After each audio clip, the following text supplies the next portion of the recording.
It happened during what was supposed to be a perfect family photo shoot, the kind my mother loved to orchestrate. My 6-year-old daughter Julia sat right in the front row, her little yellow dress bright against the sea of red sweaters and plaid shirts.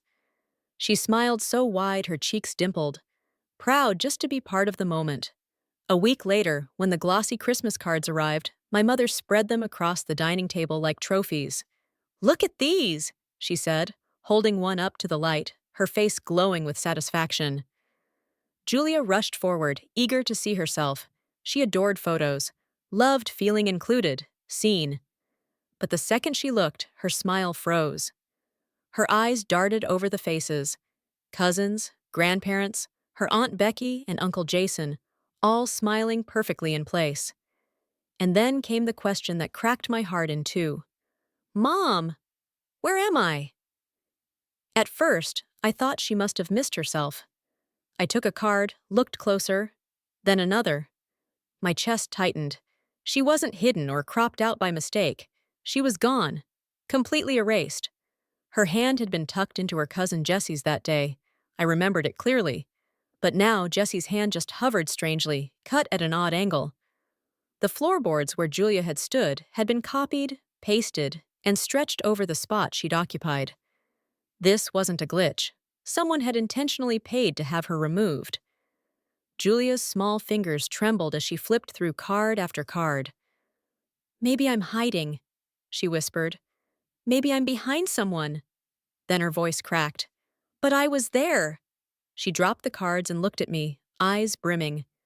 "Why am I not in any?" I pulled her close, holding her shaking shoulders while fury burned cold beneath my skin. She was 6 years old, and she already knew what it meant to be erased.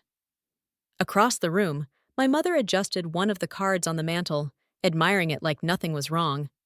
"The colors look so clean this year," she said smugly. My phone buzzed with a new message in the family group chat. "Becky. Finally looks uniform."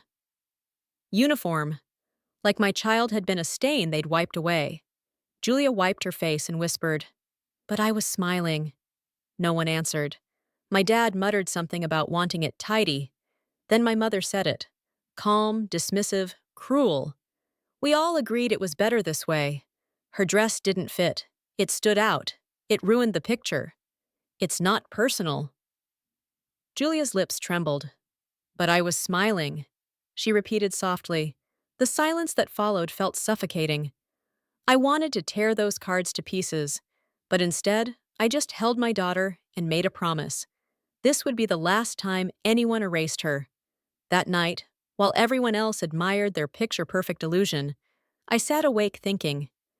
And by morning, I knew exactly what I was going to do. My mother's smile faded when she opened her Christmas gift the next day. Becky had always been the investment. I'd always been the labor. It started early. Piano lessons for her, mops for me. When Grandma needed help, I was the one called upstairs, while Becky was too busy. By high school, the favoritism was open and unapologetic. When Becky wanted something, she got it. When I asked for anything, I got a chore instead. When Grandma's knees failed, I helped her bathe and eat. Becky's excuse? Soccer practice. My father never questioned it. "Becky already has 3 activities," he said once without looking up from his paper. "Do you want to drain us dry?" My mother had smirked. "You learn plenty of lessons cleaning." Becky polished. I disappeared. When she married Jason, my parents practically threw a parade. They helped with the down payment for their house, paid for furniture, even the new counters Becky wanted 6 months later. I watched it all quietly. Bitter, yes, but not surprised. Becky had always been their masterpiece. I was just background noise. When I fell in love in my 20s, I thought maybe that would change. Spoiler, it didn't. He wasn't perfect. We'll just call him the disappearing act. But I thought we were building something. We weren't married yet, but we talked about moving in together. I worked up the courage one night to ask my parents for a little help with rent. Not a house, just rent. "You don't need it," my mother said flatly. "Stay here." There's space. What she really meant was, stay useful. Cook, clean, help Grandma. keep being convenient, so I smiled, said sure, and moved out anyway. The flat was tiny, the furniture secondhand, the walls thin enough to hear the neighbors breathe. But it was ours. And for a while that was enough. I still visited Grandma. I always did.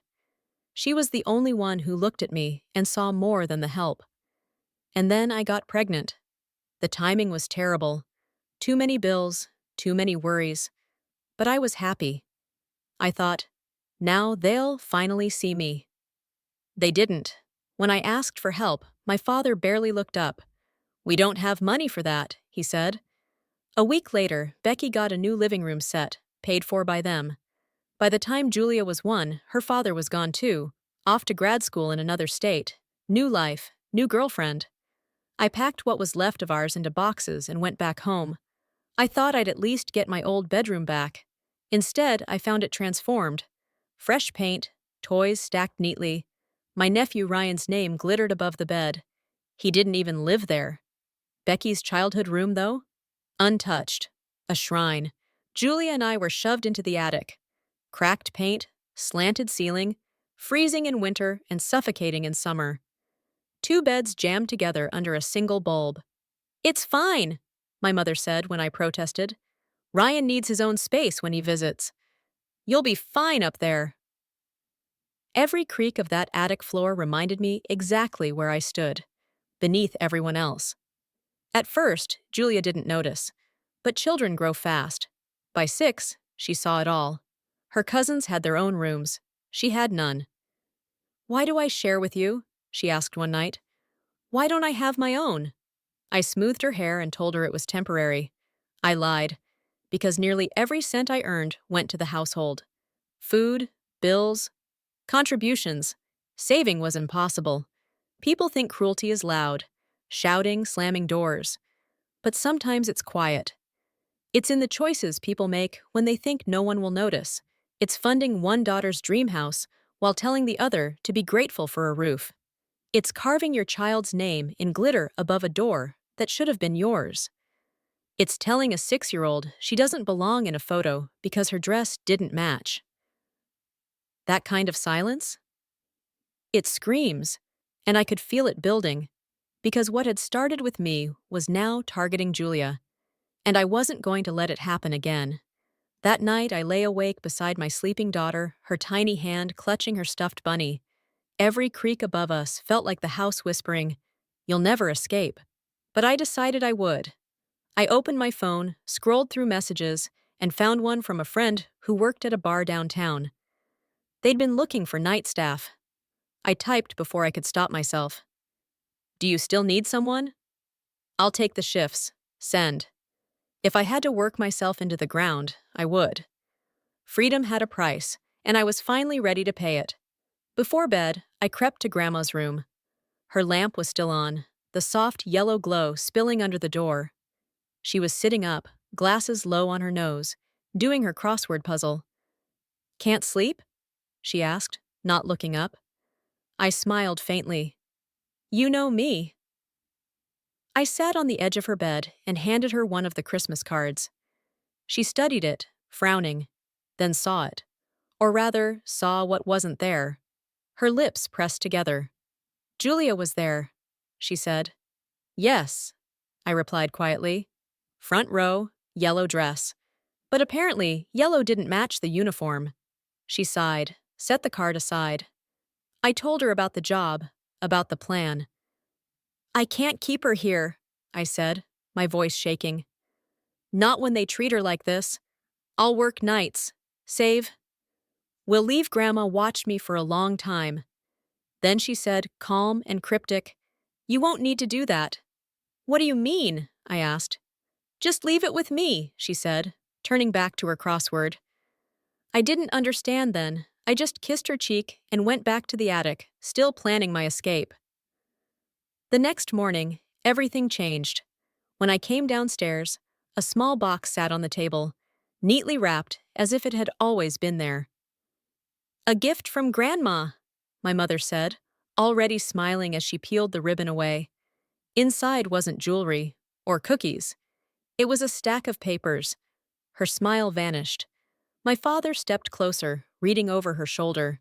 His mouth fell open. I leaned forward and caught the header. Legal seals, official formatting. Before anyone could speak, Grandma appeared in the doorway.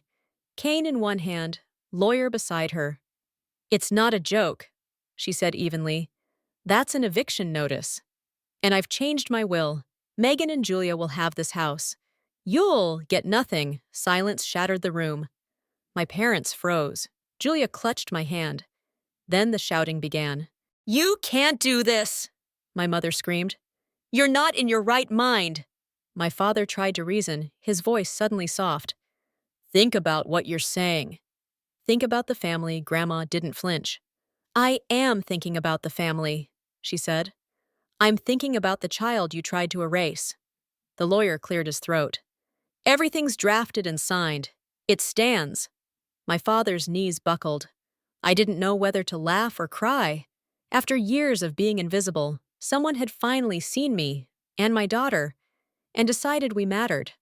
For the first time, the silence in that house wasn't my punishment. It was their consequence. The house fell into a heavy, unnatural quiet after Grandma's words. No shouting now, no excuses. Just stunned silence. My parents stood there pale and speechless, the lawyer calmly packing his briefcase, while Julia clung to my hand. When Grandma finally turned to leave, her cane tapping softly on the floor, she didn't look back. She didn't need to. The decision was final. That evening, the silence shifted. It wasn't relief. It was tension. My father retreated to the garden, hacking at shrubs that didn't need trimming. My mother slammed dishes in the sink, each crash louder than words. Julia noticed. "Is it over now?" she whispered that night in the attic. I wanted to tell her yes. I wanted to promise her peace, but I knew better. "Not yet," I said quietly, brushing her hair from her face. Because silence like that never lasts. It's just the calm before the next storm. And the storm arrived 3 mornings later. A sharp knock. Firm, deliberate. When I opened the door, 2 uniformed officers stood on the porch beside a woman with a clipboard. Adult Protective Services. My stomach dropped. My mother appeared behind me instantly, voice dripping with fake sweetness.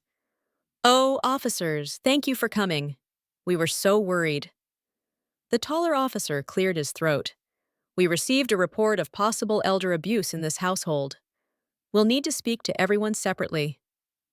Elder abuse? Of course. I didn't need a confession to know who'd made the call.